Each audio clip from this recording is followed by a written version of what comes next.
So today is shaping up to be a little warmer weather. Yesterday it rained a little bit.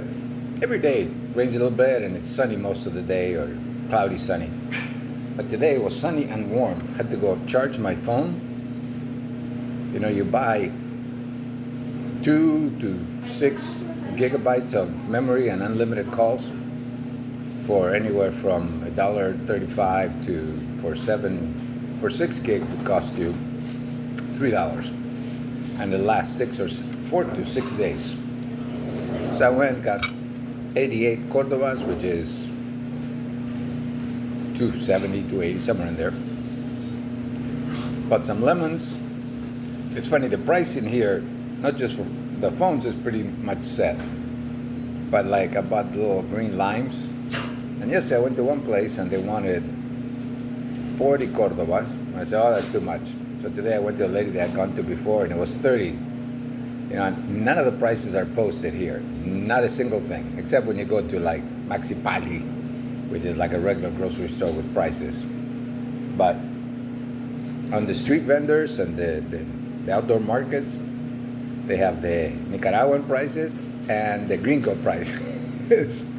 Luckily I speak Spanish, but still, I mean, still cheap no matter how you slice it, so it's not bad. Guacamole seems to be the most expensive thing I buy other than meat. A big guacamole like that, I mean, they're huge. They're like 50 to 80 Cordoba, which is $1.25 to $2.50 depending on how big they are. But like in the United States, half of the ones I get, they're small, and the seating inside takes up about half, if not more, of the actual avocado. Here you have a good inch and a half of actual avocado meat all the way around. So I'm giving a rundown for all of you that are poor. I've been looking at apartments and I found 4. One of them was 100 Cordobas a month. And I said, well, it's not ready, and really, it wasn't very nice. But for 100, it wasn't too bad. I mean, it was moldy and it'd been shut in because it hadn't been used for a couple of weeks or something. So it wasn't very nice and I wasn't interested. But that one I could have had right away. I looked at another one that was really nice, but it won't be available until August 1st. Supposedly, but it's a smaller 1-bedroom for $135, and that includes water and garbage and electricity and Wi-Fi. It doesn't include electricity if you have an air conditioner, then you have to pay the difference. But other than that, it's $135. And that one is nice because it's only like 3 blocks from the bus that goes to the beach.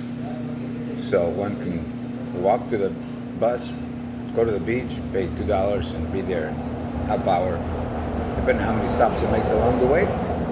But that one had great location. It was a little bit busier area, but it was close to the market, close to the beach bus. And then I found another one.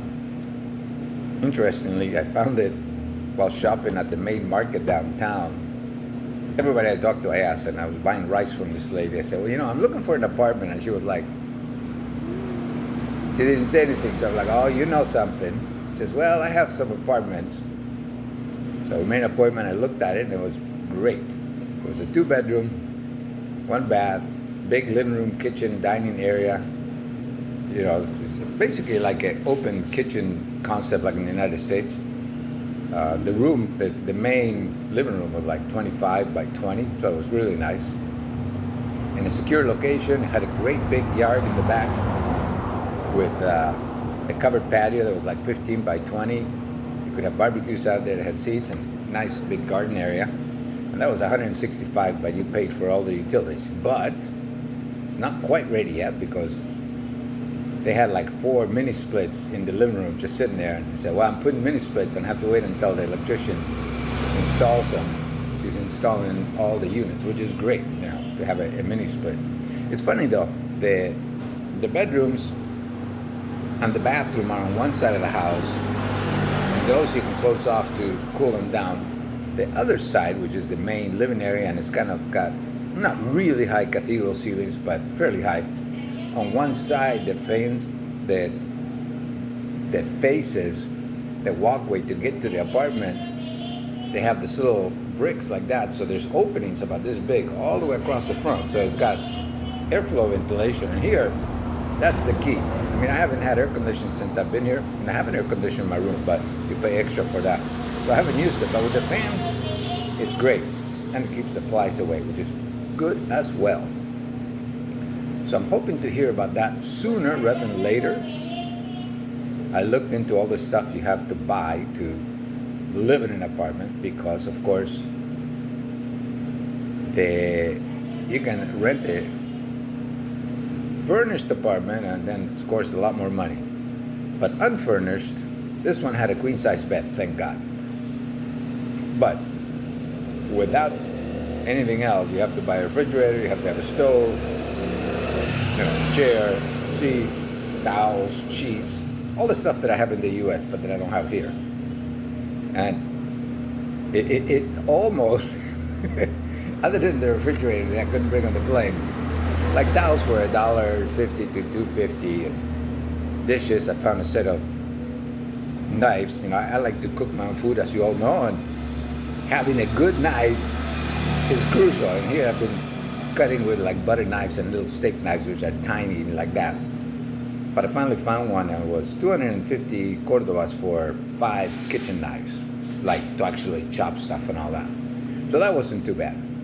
But when I'm back to the U.S., I'm going to bring a suitcase full of the stuff that I can't get here.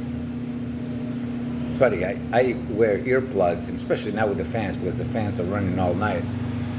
I brought my little bag of foam ear inserts, and it was empty. I had taken them all out, so I brought an empty bag. So I was like, So I've been looking around, and it's like you go to a pharmacy, this and that. Nobody had that. Nobody. It's like, finally yesterday I found one, no, the day before. I went to a hardware store. I said, well, you guys sell equipment that's loud. Don't you have like ear protection? He says, well, I have this one. And it actually works pretty good. So I've been wearing that, and it's been great because as soon as I shove it in, all the noise dies away from the fans and it's quiet. It's like, okay, this is great. So slowly but surely, everything's coming together. I will make another video that delves more into not the mechanics of what I'm doing, but rather the emotional and mainly the emotional and spiritual side of going through all of this, because there is a lot of this stuff that people say, oh well, I need to find this and that, and it's directly related to the spiritual and the emotional side of things, and how we look at things, and whether we look at things like, oh my God, this is never going to happen, or oh yeah, everything will work out. And as we think, there's a correct way of thinking and one that sabotages us in all our dealings in life. And I've been very lucky. I've been taught certain things from a young age. So I tend to think much more positively than a lot of folks I realize.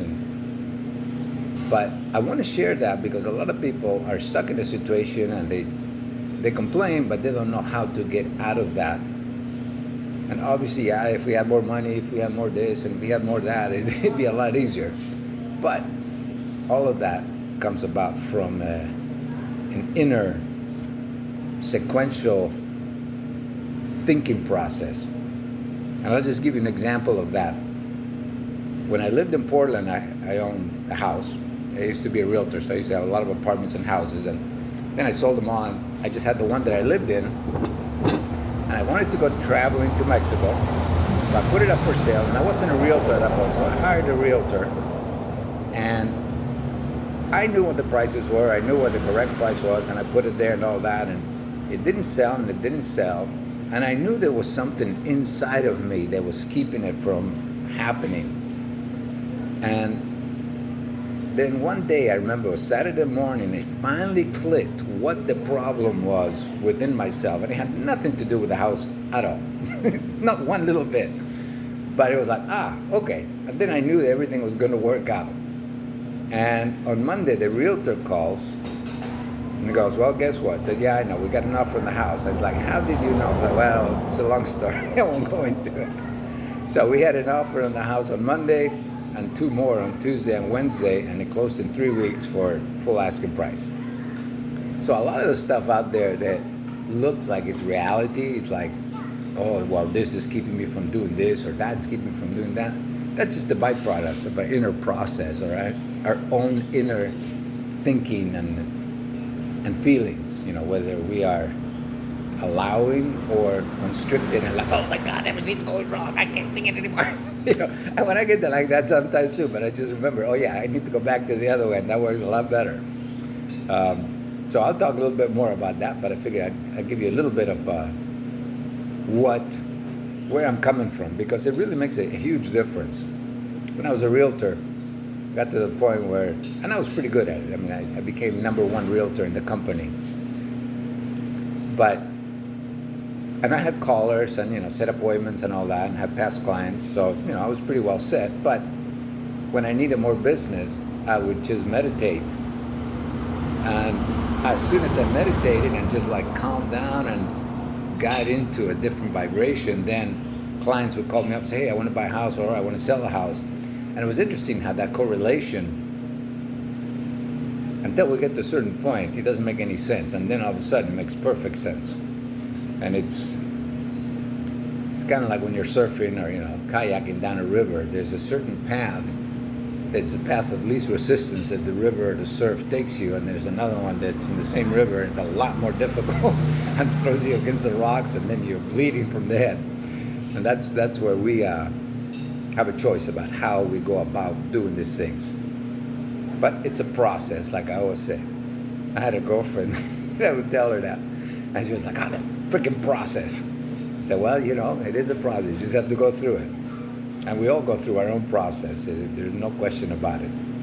So anyway, I hope your process is not too painful, and if it is, know that something better is coming along. Have a great day.